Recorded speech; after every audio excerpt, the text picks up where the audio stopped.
Good morning, you lovely people. Thanks for joining me again on another Alan Class Archive episode showing. Another 10 books today. I think I'm showing about 4 or 5 different series titles, but not before I get some of that down me. How's that, Jeremy? You like that? Remy Q Studios does like his coffee. Whoa. Right. What sort of week have I been having? Not that exciting. Things have not progressed since the last week in either regarding the heating, which is now a foregone conclusion that they are history, or the flooring. So I should think by next week, fingers crossed, I should have some news on when my new floor is going to be done. We can but wait. With bated breath. Or should that be bated breath? I don't know. Anyway, kicking off today, I love this cover. This is a later run in the Amazing Stories of Suspense run. This is issue number 238. Tell it's coming up to the end because you've got no spine writing. It's a thicker book because they're trying to be economic but also offer value. So this is, like I said, issue 238 of Amazing Stories of Suspense. Great cover. Featuring the primitive parallel. But they've done it again, haven't they? They've done it again. You're talking sort of like future tense, mixes and mashes and melds with past tense. Love it. That's the Atom Age is all about that, it seems. Mixing and matching future and past eras. Eras yet to come. So on the inside of this, let's have a wee look. Again, it appears to be so far all Charlton. Minimal line drawings, minimal detail, but still very nice.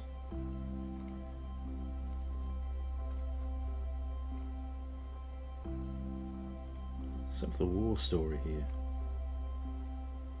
Mysteries of the unknown, the old familiar faces. You can see the contrast, the difference in how much detail you get from that compared to that.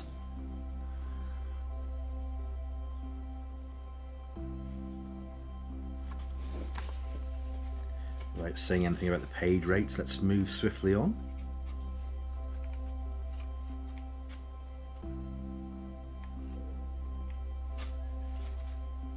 Back through time. Quite a bit of detail there, but fairly blurry. Still. Great cover. I mean, for 55p, even 55p now, not 4 or 5 decades ago. That would have been quite a lot for that. I should imagine 4 or 5 decades ago, 55 pence would have been about a fiver, 3.50 to a fiver. So, that's quite expensive. I should think 55p back then. Still, the cover would have grabbed me definitely. Moving on, we have a Sinister Tales, and this is another one of those lovely covers that depict an impossible scene, like most of them were, to be honest, by Ogden Whitney. Sinister Tales number 223. You have a lady underwater. You can tell it's underwater because you've got the bubbles and you've got the fish, and everything is this green pallor. So if they'd have made the pillars there a different colour, it would have dispelled the illusion that it's underwater. Quite amazed at myself so far. The words seem to be coming out more fluently than usual. Oh, good coffee. So let me see now on the inside. So just a few months previous to the last issue. But what am I talking about? It's a different run. There you go. What have we got here?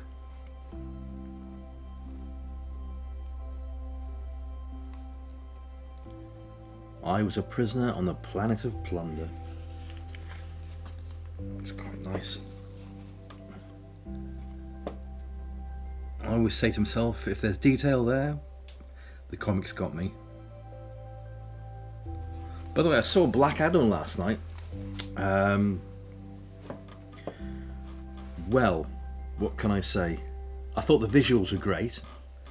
It really comes at you for the course of quite a long film, over 2 hours 4 minutes. But I have to say, and again, purely my own personal opinion, me and my wife, we both fell asleep. You can't have virtually a 2 hour 4 minute slugfest and you might as well bog off for half an hour and make a cup of coffee. You've got to have some sort of deep story, and there was a story there, but it was alright. But so the one redeeming thing about that film is the visuals. The visuals were great. Yeah, Dwayne Johnson was superb. Pierce Brosnan played Pierce Brosnan. It was great. Visuals fantastic. The story, not so much. And film directors, you cannot build a whole film on a slugfest. Can't be done. It didn't hold my interest in that respect anyway. And even the great visuals, aside from that, I fell asleep, as did my wife, which is like double tick. If she falls asleep, I know it's not fit for her. But if I fall asleep, it's just not grabbing me. Very few films have made me do that. So Black Adam, 10 out of 10 for visuals. Absolutely fantastic visuals. But for story content, just average. 5 out of 10. 5 out of 10. And I even put aside the fact that I'm not particularly a DC fan. None of that came in to the issue at all. I will watch anything from DC with no preconceived issues that I am not going to like. I will watch it with an open mind and then say, yeah, that wasn't very good. Hell, I don't make the films, I just watch them.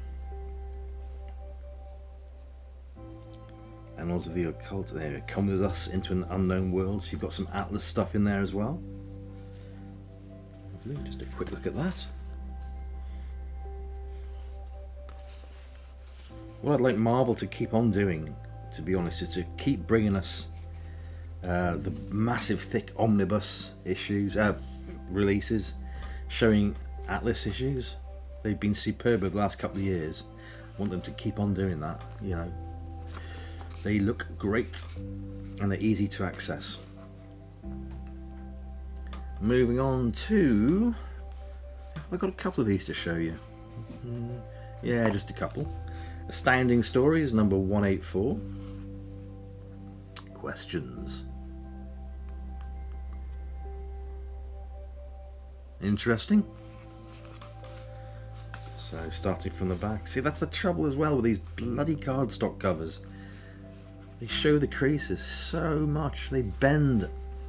Oh, not great. There you go, that's typical.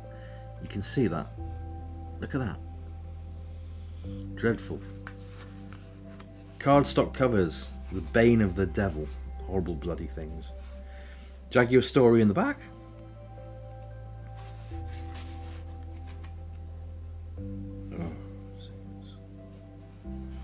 How to get away with drawing a story with the most minimal line artwork you can muster as an artist. Nothing going on there really.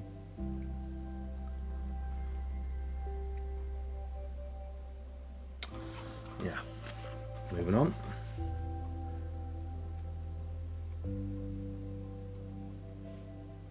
Yeah, the fantastic Steve Ditko. A Lost Dimension. Beautiful. Quick show of that.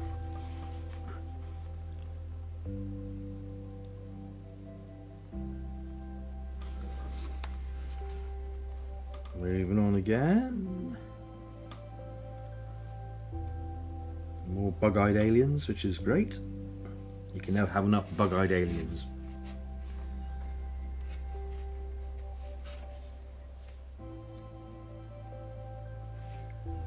Great for 55p. Astounding Stories. Superb cover. Moving on to Nearly a year later, Astounding Stories, the greatest Thunder agent of them all. Great cover.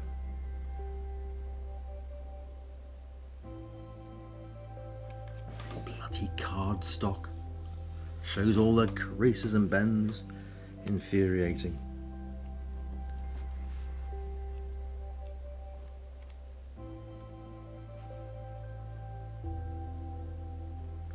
Okay, there's an old Atlas tale here. You can't touch bottom. Not what you're thinking.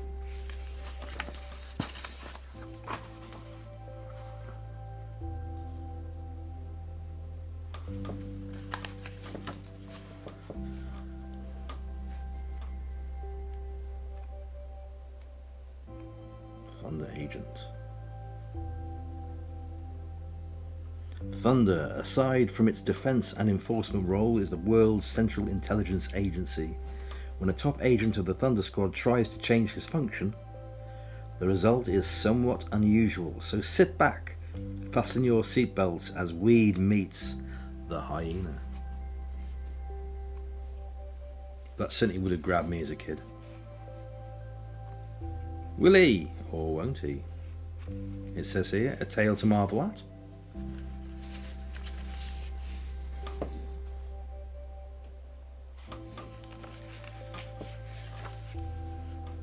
Some of you guys may or may not know that apart from being an avid comic collector, I am also a very avid punk rock, well, I suppose the t-shirt gives it away, record collector, specifically honing in on the Stranglers.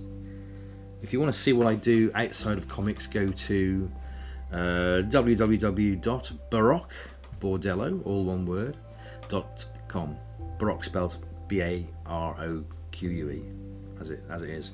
From the song from the Stranglers' Raven album, and that shows you what I do in the vinyl collecting sphere. And at the moment, it's spending out the vinyl is stopping me from spending out on comics. Nice things keep coming my way, and I keep going for it. So, but they are really nice things, and they're just not out there. Have a look at that channel, and then try and follow up on my YouTube channel, which instead of being called Ken's Comic Book Channel, it's called Ken's Music and Hi-Fi Channel, and you'll find lots and lots of Stranglers, punk-oriented sort of things there, I should think. Dip your toes in a different type of water, see what you think. Dynamo meets the Flying Andor. Lovely jubbly.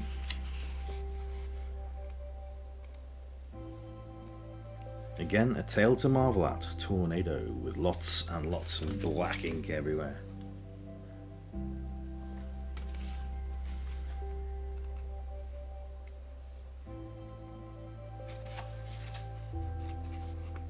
Dynamo.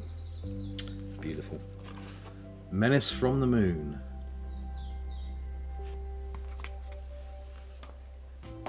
And we have the next load of issues. They're all Uncanny Tales. Not particularly early, it's still post-decimal. This one's certainly seen better days. Uncanny Tales number 143.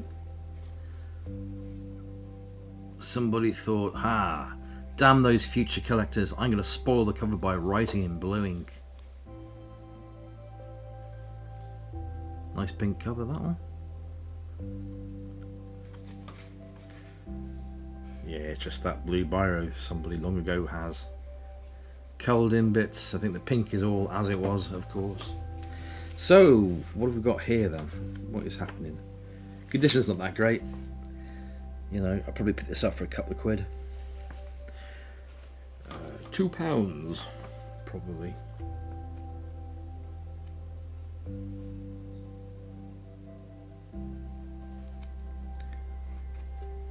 Yep, more varied, minimal line artwork.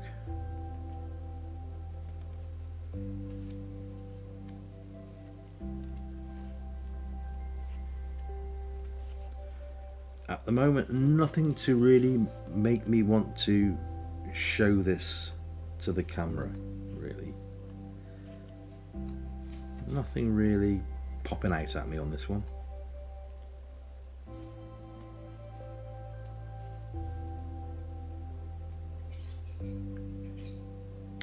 So there you go. Yeah, the beautiful thing is the messed up cover. Moving on to, that's probably the quickest review I've ever done. Uncanny Tales number 169. This is a great cover.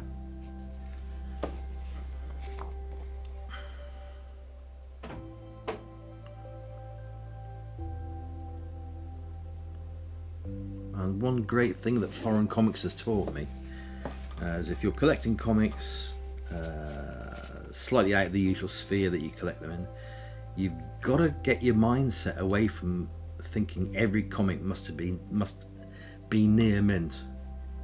When you stick that in a little ball and throw it away, then that opens up your mind to a whole new collecting arena where things have their own beauty and they don't have to be near mint condition. Sure as heck glad I twisted my head around to think that way, to be honest.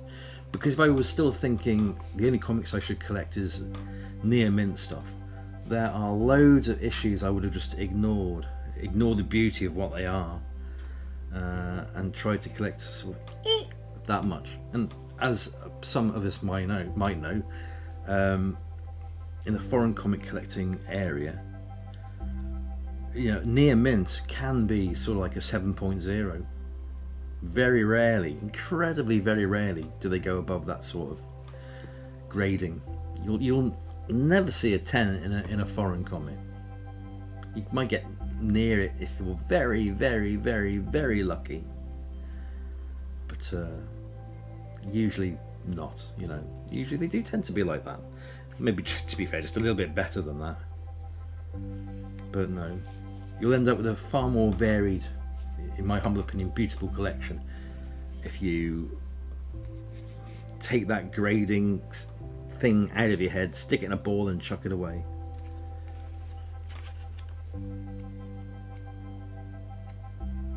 That's not to say that modern US published comics I would head below that sort of grade, because they're more plentiful out there. You know, hey, and they're like a couple of £3, whatever, you know, not much. You know, you might as well get the modern comics that are like that. But when you dip into different realms of comic collecting, you know, lower your expectations a little.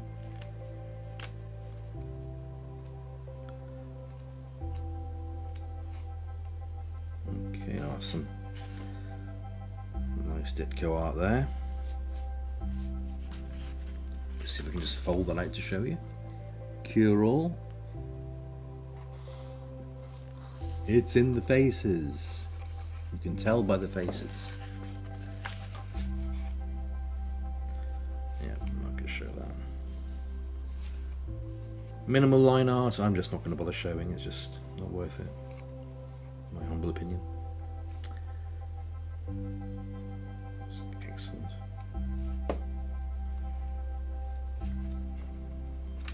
Wow, Uncanny Tales number 169 with a fantastic cover. Very next month, I think it took me a little while to get this one. This is Uncanny Tales number 170, the Robot Men cover. Brilliant.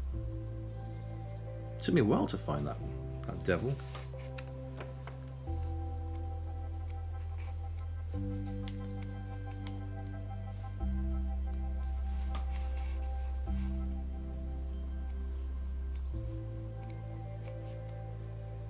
Is what it is, guys and gals. Oop. That's that.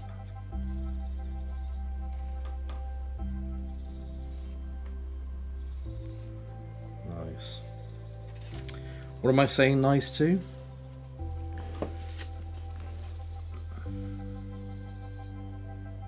Look at that. What is it about Steve Ditko's artwork that grabs me so much?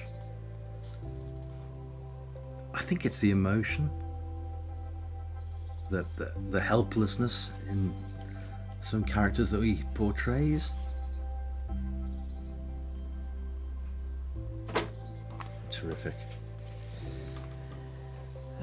Going off piece to comics again while I just grab another sip of my coffee.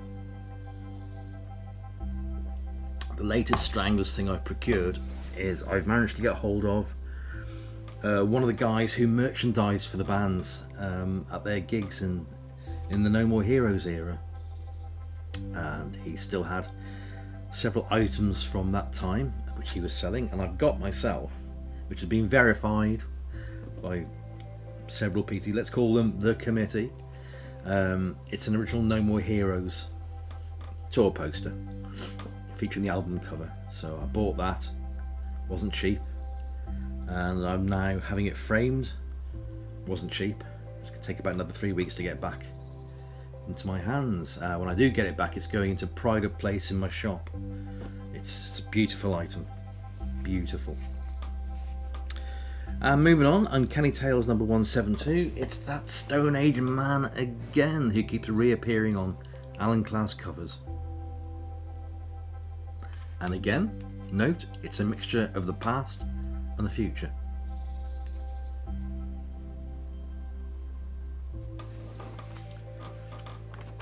What have we got here? Ignore the weak line art drawings.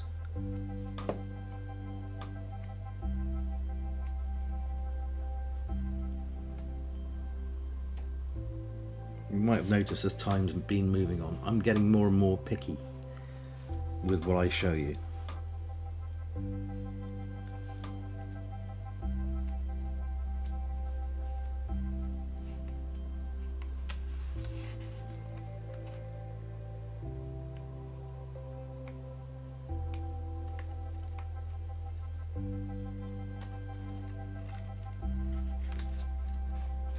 Yep,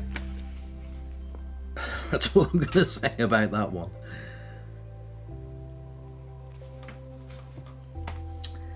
Moving on, Uncanny Tales number 183, so about a year later, and we've moved on from paper covers, or the semi-gloss slick covers, to the cardstock covers again. As you can see, not so brilliant. Interesting cover. Is that meant to be portraying an eye? Or a pair of eyes? Don't know, it's got a pin through it or something. Don't know. Right, again, what have we got here? We have whatever this is all about, but I'll show you anyway. Previous owner has written all that lot in. What? Whatever that's all about. Who are these people? We have Babs, we have Phil. What? Students? No, some sort of plan of accommodation, I think. Oh, I see. That's interesting. They're thinking about moving, I deduce from this. You've got a stay area and you've got a move area, and it's pros and cons. So on the stay part, it says that you've got Babs, you've got Kerris Road, you've got work, you've got the doctors near, towns near, bus stops near, and cosy, which I guess is another friend. Or it's cosy, it's comfortable to be there. Now, moving over towards the choice of moving, you've got students, you've got no garden, garage, light, it's old, and what looks like straight walls. And even further to moving, you've got I can't read it, can't make it out. Gower? The Gower. That's an area in Wales. So it's like, okay, Phil's in the middle, obviously. This is interesting. Phil in the middle. Now I just deduced what it is. So it's like one person would like to, but looks like Babs could be like to stay where she is. Phil's in the middle. So one would definitely is more predisposed to move. One's uncertain and one is predisposed to stay. Isn't that interesting? I think it's interesting. Now you can work all that out. Great, thank you for writing that in there. Guys and gals of long times ago.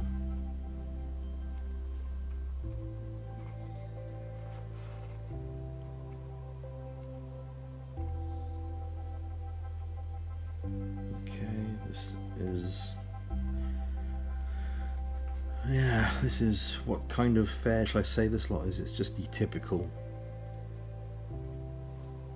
storytelling from that era.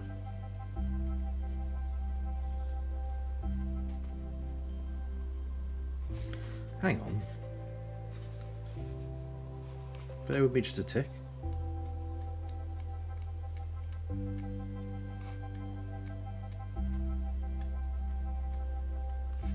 The Bounders.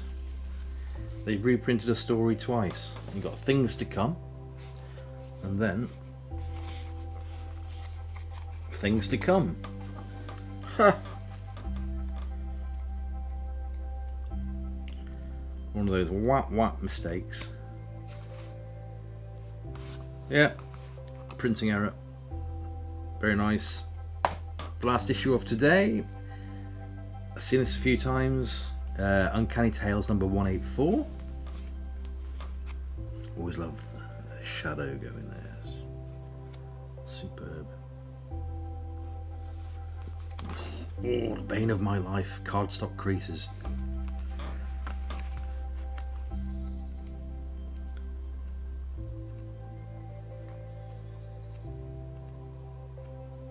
I'm actually going to give myself, this is Sunday, I'm actually going to give myself nothing to do today.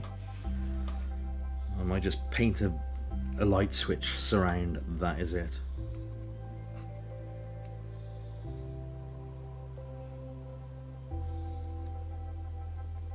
What is happening here?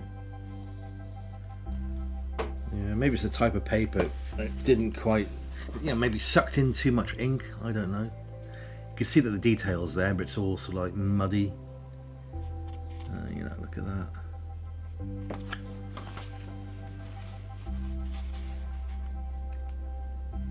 Thunder Agents.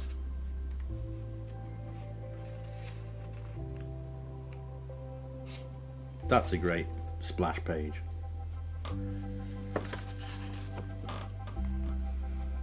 The Enemy Within. Superb. Well, guys and gals, that wraps up this about 30-minute episode for you. I hope I've kept you entertained, even with some of the things that haven't been so great. There have been several things that have been great. Yeah, what have I got planned? Nothing. Light is drawing in. Work's going well. Yeah, we won't even talk about the plumbing and the heating at all. We're not going to talk about that.